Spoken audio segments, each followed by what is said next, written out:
मरीज, ओ मरीज, मामा मरीज। अरे अरे आप आइए महाराज, मेरे सर के ताज विराजी महाराज। आज अहो भाग्य, दो लंकापति ने द्वार पर आकर दर्शन दिए। तुम ठीक कहते हो, यद्यपि मैं महाराज हूं, किंतु आज तो मैं तुम्हारी सहायता का तलबगार हूं। क्यों? क्या आजकल कोई चिंता सता रही है जो ऐसी निराशा भरी बातें कही जा रही है? हाँ भाई, इस समय मुझ पर एक मुसीबत आई है। मुसीबत? देवता और दानवों के स्वामी, उन पर मुसीबत? स्वर्ग, पृथ्वी और पताल के विजेता पर मुसीबत? क्या कहते हो दानवे? हाँ, कुछ दिनों से अयोध्या के दो राजकुमार राम और लक्ष्मण पंचवटी में आए हैं। एक दिन शूर्पणखा घूमती फिरती उधर से निकली तो उसके रूप को देखकर उन दोनों की तबीयत मचली। उन्होंने बहुत जाल चलाए, अनेक घात चलाए, परंतु जब शूर्पणखा पर कोई असर न हुआ तो नीचता पर उतर आए। छोटे भाई ने कटार निकाली और शूर्पणखा की नाक काट डाली। जब शूर्पणखा ने सहायता के लिए खरदूषण को बुलाया तो उन दुष्टों ने उनको भी जंग के द्वार पहुंचाया।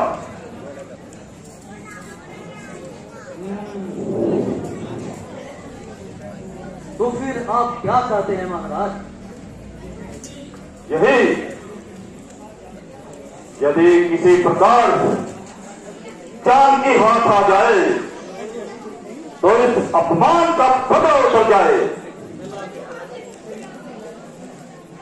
महाराज, परंतु जानती हाथ कैसे? वो कैसे आपके हाथ है? हाँ, इसका भी उपाय है। तुम भेष बदलने में होशियार हो और दाव गात में भी होशियार हो, इसलिए सुनहरी मृग का रूप धारण करके जाओ और मेरे साथ चलो। यदि हमारी चाल चल जाएगी तो अवश्य ही जान की हमारे हाथ आ जाएगी। महाराज, किंतु ऐसा विचार करना बुद्धि के प्रतिकूल है, क्योंकि राम से बैर बांधना भयंकर भूल है। जिन्होंने वान मारा तारका को दम निकाला है, जिन्होंने जाप शंभू का सहज में धो डाला है, जिन्होंने भाई खरदूषण को सब प्रतिष्ठ डाला है, जिन्होंने मिनटों ही एक बाण से लंका में डाला है, उन्हीं को आपने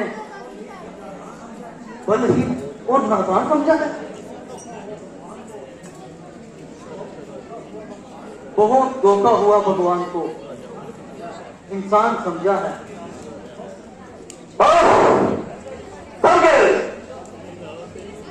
रावण जैसे प्रतापी में संबंधी होकर उन शस्त्रियों से डर गए। क्या बताऊं लंकेश, जब विश्वामित्र का यज्ञ वाला बाण लग गया है तो सीधे बुरी तरह काम जाता है। तो क्या कायरता की बातें करके लंका को अपमानित करना चाहता है, कांपता है जिससे जग वह भी सारा लोग है। क्या उसी रावण का मामा इस कदर डरपोक है? नहीं, डरपोक नहीं महाराज, बल्कि मैं आपका हितैषी हूं। विश्वास कीजिए गांधीकर, जिसने आपको ये सलाह दी है वह आपका मित्र नहीं, शत्रु है, शत्रु।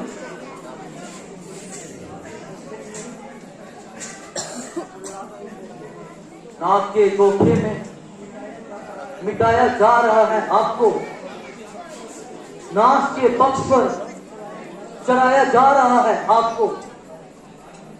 नाश के पथ पर? मुझे नाश के पथ पर चलाने वाला कौन है?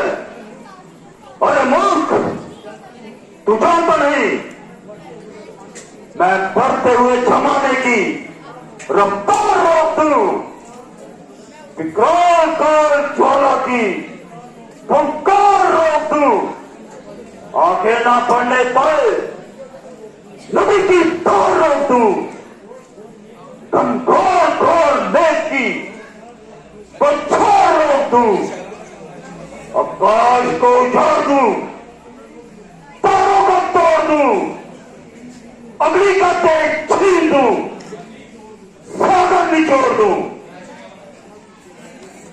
क्षमा कीजिए लंकेश, मैं तो आपका हितैषी बनकर आपको समझाता हूं, अच्छा और बुरे पर ज्ञान कराता हूं। तो क्या मैं अज्ञानी हूं जो तू ज्ञान का बीज रहा है? सच का है नीच को सिर पर चढ़ाना है बुरा, तेरे जैसे मूर्खों को मुंह लगाना है बुरा। मैं मूर्ख ही सही, किंतु ये बातें मूर्खों वाली नहीं, याद रखिए। नहीं अच्छा मिलेगा फल तुम्हें अपनी मिठाई का, चले हो रात गद्दी छोड़कर रास्ता भलाई का। कायर, कुबुद्धि, नादान, गिरहा पर का आदमी और दस भर की जुबान, जो इरादा कर चुका हूं मैं बदल सकता नहीं। बोलते रस्सी का है, चलकर भी निकल सकता नहीं। चल, साथ चल, बकवास सब बेकार है।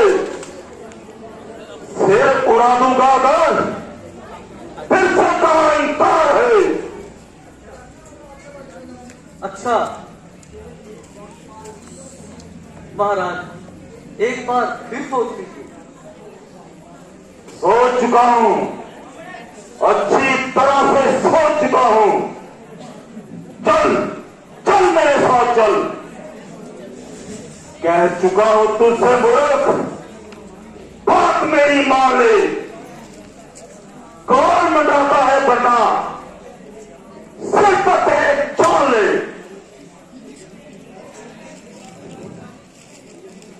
और यदि इनकार करूं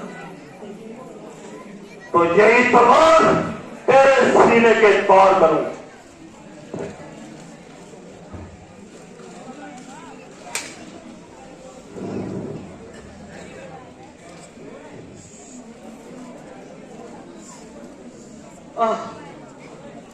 अब दोनों ओर से मौत आई। यदि किया तो राम बाण नहीं छोड़ेगा, अगर इनकार किया तो ये नहीं छोड़ेगा। क्या करूं, क्या ना करूं? ऐसी दुविधा में पड़ा हूं कि दोनों ओर खाई है। खैर, मौत तो आ ही गई है, फिर इस दुष्ट के हाथ से क्यों मरूं? भगवान का बाण खाकर ही कल्याण का साधन क्यों ना करूं? अच्छा लंकेश, मुझे आपकी आज्ञा स्वीकार। चलिए, मारी चलने को तैयार है। शाबाश मारीच, मारीच